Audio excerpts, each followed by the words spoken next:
Don't you think we are expecting more from robots than humans? I mean, humans don't think so much about what they do, right?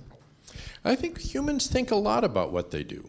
That is, if you see that one of your colleagues has left his wallet on the table, you're not very likely to just sort of slip it into your pocket and say, there's nobody around, I'll never be caught, I've got his wallet, I've got his credit cards, whatever. You're much more likely to look inside, see which colleague it is, and say, you know, you left this in the other room. So I think people do think a lot about what is the acceptable thing to do. Now, there are hard questions. There are very difficult ethical questions, and people find themselves laboring over those. But I mean, are drones good or bad? They have certain positive things. They may help a war end faster. They have certain negative things. They inflame people's passions in certain ways, and they may make mistakes. When you put Pepper and Romeo in people's homes, now, Robot in the Robot and Frank movie is actually emotionally a good deal more sophisticated than even we're thinking about Pepper or Romeo being. I think there's a reading of those video clips that suggests that Robot was deliberately manipulating Frank into resuming his life of crime. So those of you who've seen the movie know this, but Frank spent time in prison and was quite an accomplished burglar and a jewel thief. And in order to keep him active, Robot actively encouraged him to take that on. This led to problems. So I think we should not underestimate how impressive the common sense knowledge of everyday ethics and morality and trust is among people. And that if we're going to have robots that are functioning as parts of our society, they really do need to be implemented in ways that recognize those. Hi, thank you for the talk. So my question is, it's a bit of a meta question, I guess. Yes. How would you go about implementing those ideas? And so recently there was this story with Mark Zuckerberg and Facebook, who was censoring pictures, and that was a big scandal in Norway because there were historical pictures and so on and so forth. Yes. What I'm getting at is what we see here is someone who is an entrepreneur, who is a little bit of a technician, yes, and who has a very limited, apparently, intellectual scope. And in contrast, what you're talking about, it's rare to see a talk that mixes together philosophy, economics, and artificial intelligence. Yes. And so my question is, how do you see that coming together? It's really difficult to convince people to convince people of ideas that just have such a broad scope. Yes. And to then implement them in a robot. Well, I think part of it is that as people working in a robotics company, it's useful to know what kinds of expertise are going to go into making a robot that can function well in society. Now, when just ordinary people raise children, they're trying to create a person that will function well in society, and we do moderately well at it, but with failings of various kinds. But I think as we build a robot, we underestimate how much we have taught those children. and how much we teach children through our individual examples.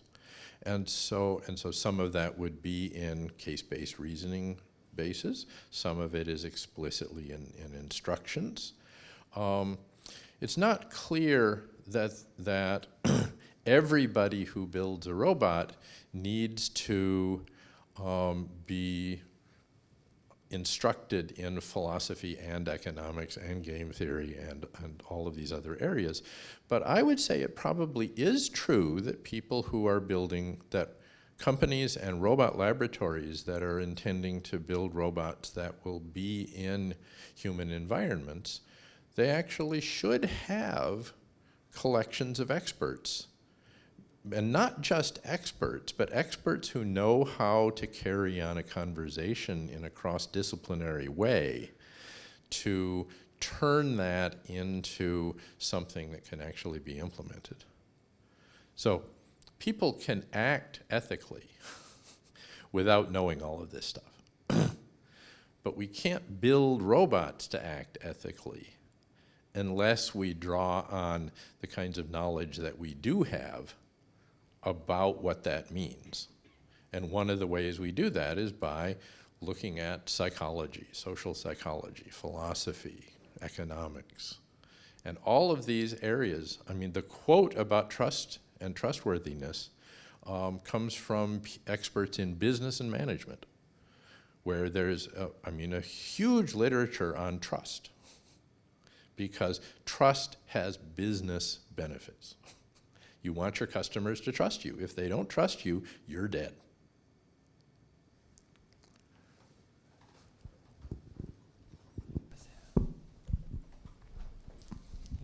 Hello.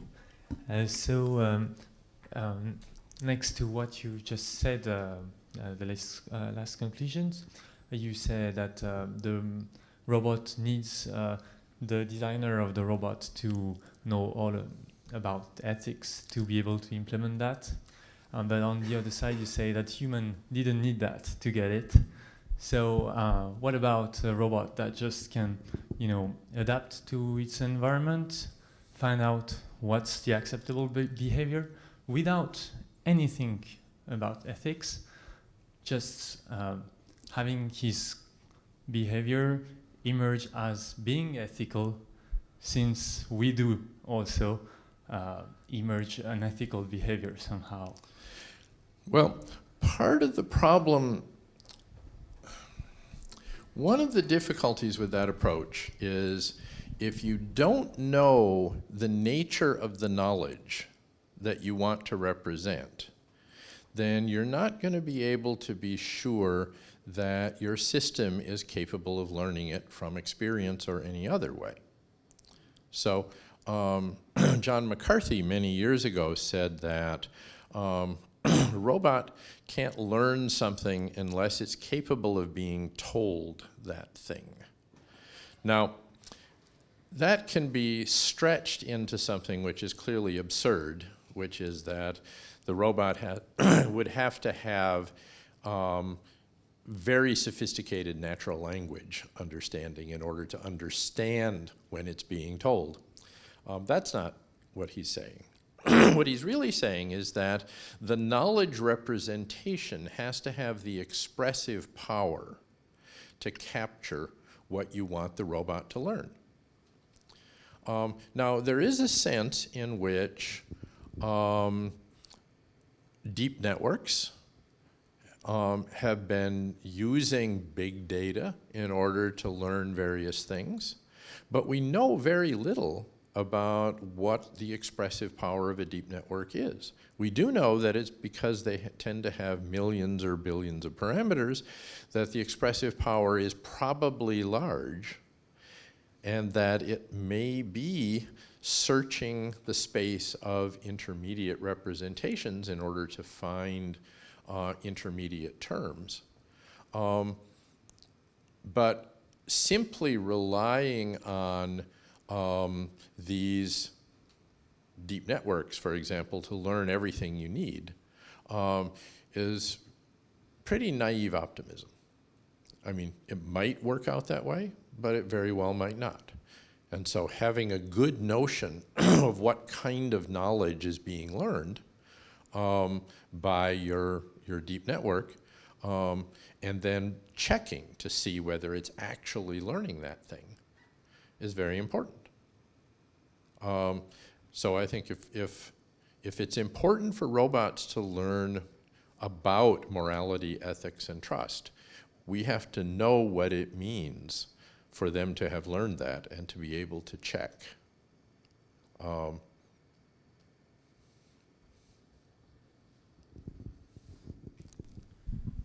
What amazed me is the infinity of the task to try and learn all the different environments. You mentioned the 10 Commandments. Well, it's not necessarily the only culture in the world. Certainly not. And even in a given country, in given an area, you would have several ways to greet, to interact with people.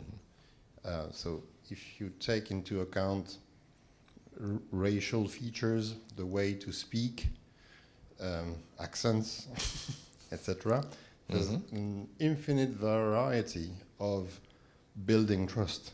Yes. You don't build the trust in the same way in the different quarters of a city, don't you? That's exactly right. So that's exactly right. This opens an infinite amount of situations. If you add up the language, I recently learned that Swedish doesn't have a word to say please, looks like. Yes. Okay. So, wow. Will we see the end of that when we're still alive? Right. Well, let's just consider, we're already saying we would like to have robots that can, for example, clean the house. Now, what a house looks like is equally variable across the cultures of the world. What it means to be clean is equally variable. What objects you might find in a house and where they should be put and how they should be treated is equally variable. So I agree that the knowledge of how to act in a moral and ethical and trustworthy way is hugely variable. And children learn it in their own culture. And so they don't have to confront until they grow up more that infinite variability. They have plenty to learn just learning how to behave that way in their own world. But if you are building robots that would go into somebody's home and perhaps help cook them dinner or help clean up after dinner or help out in the house in a whole variety of other ways, then you're already forced to confront that same kind of almost infinite variability. And you have to ask, how are you going to cope with that? And having many, many examples is one of the ways to do that. One of the things that I think is a big benefit out of studying learning in the robotics context is the absolute fire hose of data that you get all the time. Because if you're getting visual and auditory and tactile and as well as proprioceptive and any number of other kinds of observational data at high data rates, you have a huge amount of information. Now, in order to understand simple common sense knowledge, you need to parse that into objects.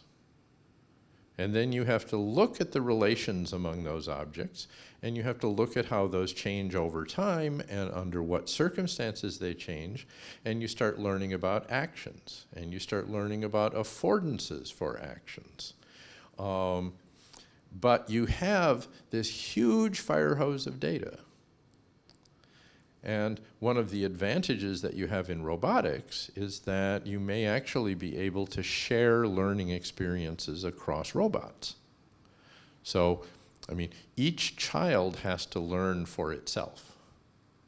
But each robot doesn't necessarily have to learn for itself. You can have many robots, and if you can solve a whole variety of challenges about the correspondence between the knowledge representations, then they can benefit from each other's experience. So I think the question you pose is certainly an important question and a very difficult one, but I think it's no more difficult than the problems that you are necessarily confronted with anyway. It's just another one.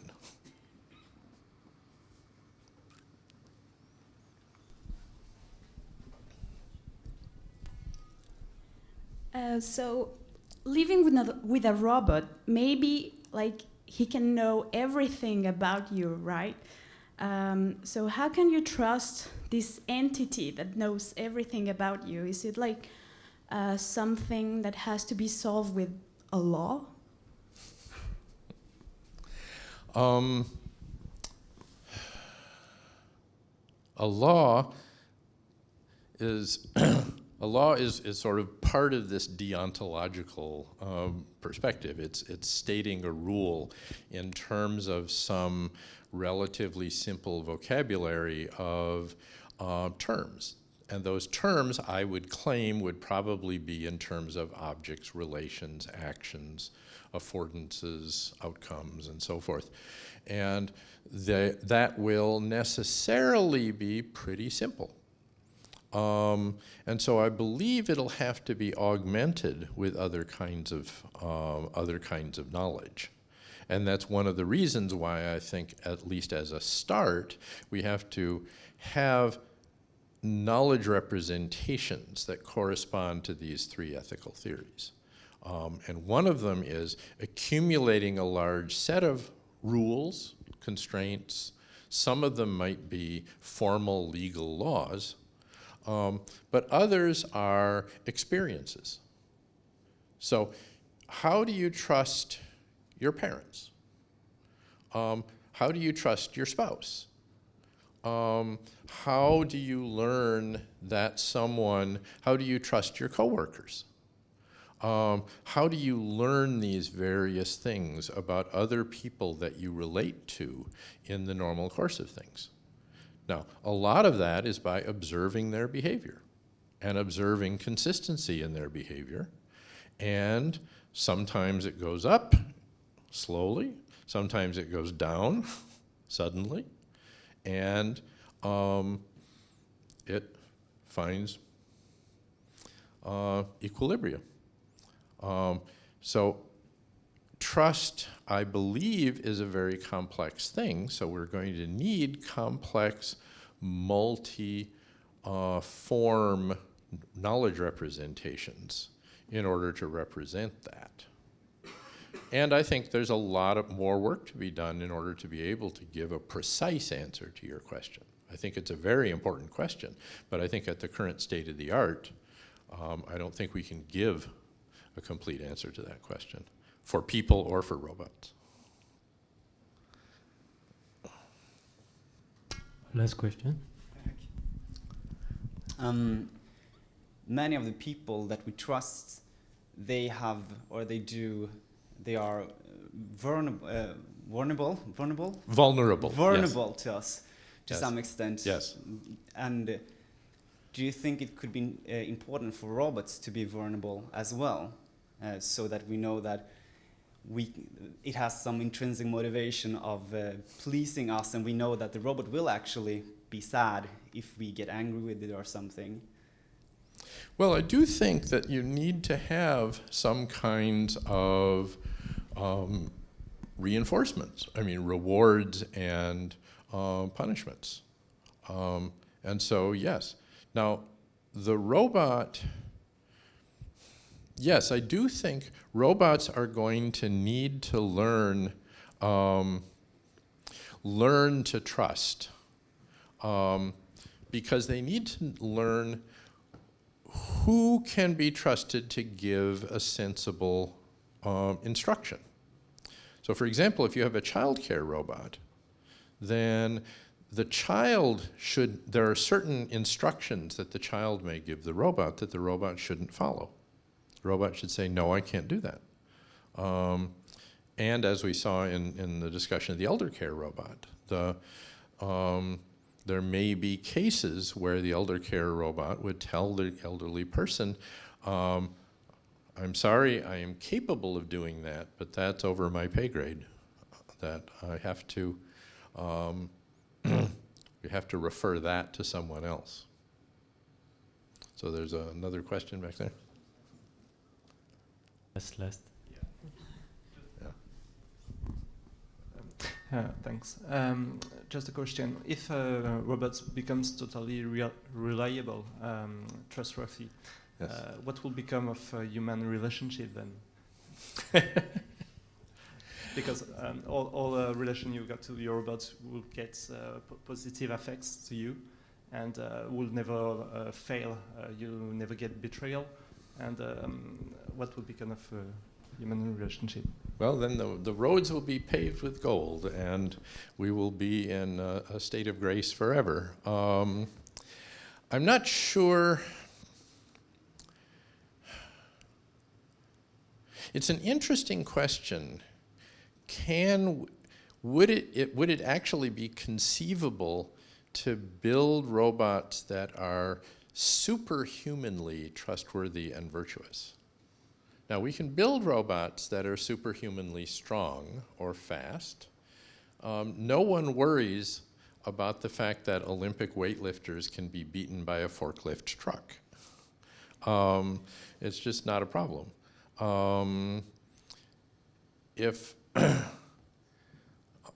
I think we're too early in the game to ask the question of, would we be good enough at building robots that we could build robots that are perfect humans? But I think that's, I'm not quite sure how to even envision that as a problem. Maybe it's not a question of trust, but of reward. Of reward. Well, there is. People ask questions, and this comes up about the issue of if robots invite affection and attachment. I mean, suppose that a robot could be an absolutely perfect spouse. Does that substitute for a real human being? I suspect that the state of the art is going to be so far behind that, given the multidimensionality of what an actual human relationship is like, that it's not likely to be a problem in the visible future. Thank you, and let's thank the speaker again. Thank you.